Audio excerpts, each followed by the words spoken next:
Welcome back to the channel, everyone. Today we are going to be working on the 7.3 Powerstroke. So lately it has been leaking a lot of diesel. I believe it's from the fuel pump because the valley is covered in diesel and dirt and stuff like that. So what we're going to be doing is removing the stock fuel pump and putting a e-fuel system, which means there will be two filters under my bedside, which you will not be able to see because they're going to be tucked up inside the frame rail. And then we will be running new fuel lines up to the front, new lines in the whole engine bay, which that's gonna be a big pain because there's gonna be a lot of stuff I have to take out, and it hasn't been taken out in probably over 30 years. And then after we do all that, I am going to be putting in a 38-gallon fuel tank for the back, but that will be in the next video because I know this is gonna take a while to do. So let's get right to work. All right, so I already did the painful job of getting everything unhooked. Once I get it out of here, speaking of the fuel bowl, once I get it out of here, I'll show y'all what I unhooked. And then I also already took off the Y pipe. That's where there is blue paper sticking in the intake so I don't drop anything nasty in them. So here we go. Let's see if I can get it off of here.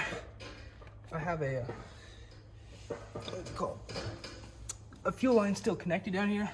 I mean, it's disconnected, but the hose clamp is still on it. So that is what's holding us in here. There we go. Okay, and that thing's leaking diesel. So if you're looking at the fuel bowl from the front of the truck, this is what you're gonna be seeing. So right here is your release valve for the diesel. There's gonna be a little hose clamp down here. You're gonna have to unscrew that with a flathead screwdriver. You're gonna have to take these two fuel lines off. These are 9/16 crescent wrench. There is a sensor that plugs into the side over here. I'm gonna plug it back in because there's no reason for me to have it off. That goes there. If you turn it to the side here, you're going to be unscrewing this pipe.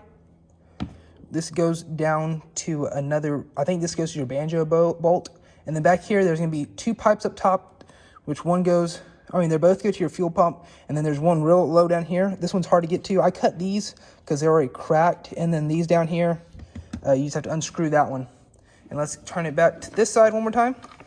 And then there's gonna be this plug here. You can unscrew it right here, or you can unhook it like I did. I'm just gonna unscrew it while it's off. I'm pretty sure I need this wiring harness again, so don't damage it.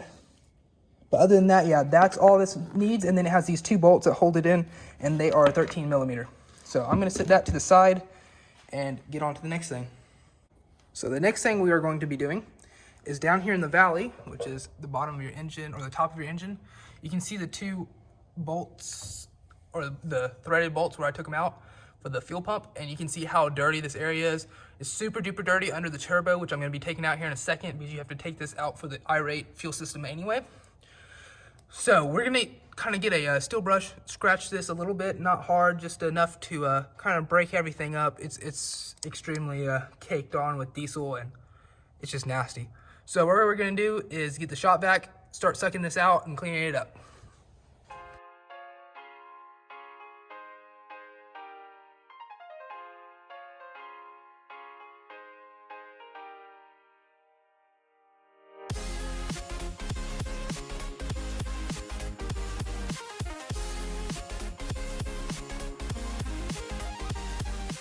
So if you look right down here where the freeze plug is, the real shiny silver thing is, that is where the fuel pump just came out of. There's a plunger that goes in there that sits on your crankshaft.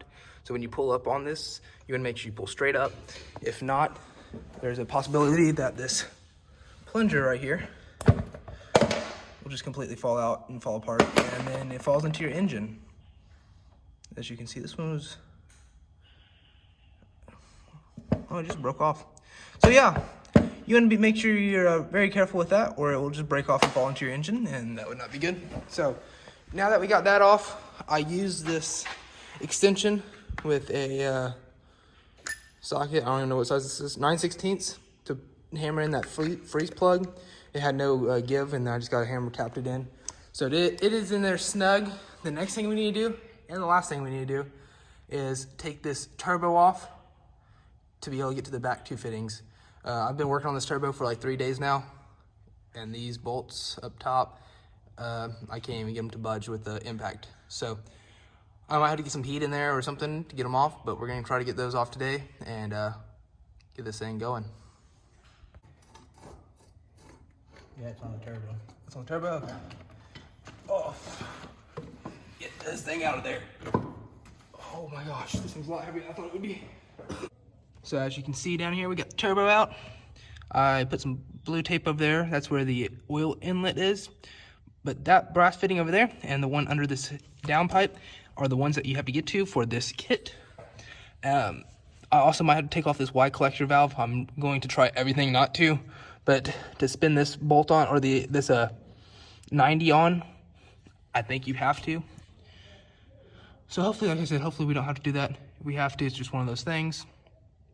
But before we do all that, we are going to scratch some of this dirt and stuff out of here with a steel brush, vacuum it out, and get this valley looking a little bit better before we start putting everything back together in a little bit. Okay, so both fittings are in. So the one over here faces straight up out of the block, and then the one over there is a straight fitting under the downpipe. So that one, of course, just sticks out. Put a little bit of pipe sealant on them. So these are good to go. I have my, let me get off the top of my truck real fast. So I have the lines right here. Didn't test fit them, but I laid them up there. Everything looks good. So the next thing we need to do is push the Y pipe back together. I didn't take it all the way off. All we did, I'll show you. So it's, because that Y pipe has some gaskets and stuff, so I didn't want to have to take it off. And apparently it's a pain to put back on after you take it off. So all we did was I had my dad put that pry bar just like that right on the edge. And he pushed up, and then I threaded that socket or that fitting on. So I just need to push it back on and re-bolt it down. Alrighty, we got the two back plugs completely in. The Y pipe that holds the turbo for the exhaust, that is all tightened back down. It was a little difficult. If you are doing this, you want to make sure to leave a little bit of play in each of them so you can adjust it at the right height. Because if you don't have it at the right height, then the bolts won't go in. And I suggest doing the two bottom underside bolts first and then these two top ones, because you can get to those a lot easier. I also went ahead, cleaned up the valley a little bit better. Still needs some more work, but it's pretty good for right now. The next thing I need to do is I've already taken off my serpentine belt, which is laying down here. I'm going to take off the alternator, which the pulley feels good on that. I'm going to check some more of the pulleys again because my belt looks like it's worn since last time. But yes, we're going to take off the alternator, take off the compressor, and you can see them down there. There's a little brass fitting at the tip of my finger. That is the 90 we're taking off there, and then the compressor one is too hard to see, but we will be replacing those with the 245s. And then after we replace all those, we're going to run the lines from the front, or I mean the back of the engine, and we will be good to go to start putting everything back in. So let's get right to work on that. It's been a little while since I updated y'all last, but I have the passenger side fitting on, the alternator's laying over there, and I have the driver's side fitting on. Compressor's laying over there, and the bracket is pushed to the side. All those bolts in the top are the the top 3 bolts, and there's one at the very bottom that is holding it in there. I just loosened it all the way out. There's about 1/4 of an inch of threads on there still, so when it fall off, so I can line the holes back up easier. So the next thing to do is run all the lines. So let's get to that.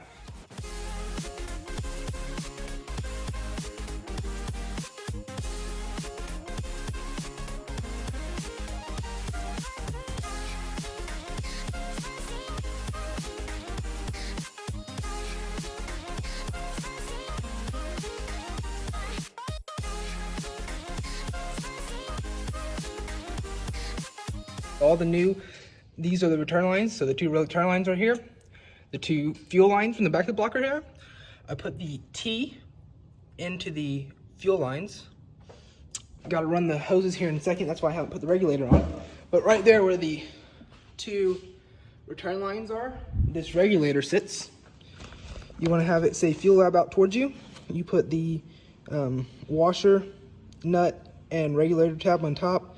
This is a plug. You put a 90 on the side that goes on your driver's side. You put your spout on the bottom, and you put a straight on the other side. So that's gonna be the next thing to go in. But first, these lines are going to be ran from the bottom of my truck, where the original lines were, up to the top. I've already cut the old lines out, so we will run them up here. And that's gonna be a wrap to this video. Thank y'all for watching. Just finished installing all the lines. The regulator sitting here. The fuel lines are running down with the extra down here on the ground. That will be in the video after next. The next video is going to be me fixing my turbo, which I have already done. So that video will be coming out soon. But thank you for watching again. Please like and subscribe. See you all in the next video.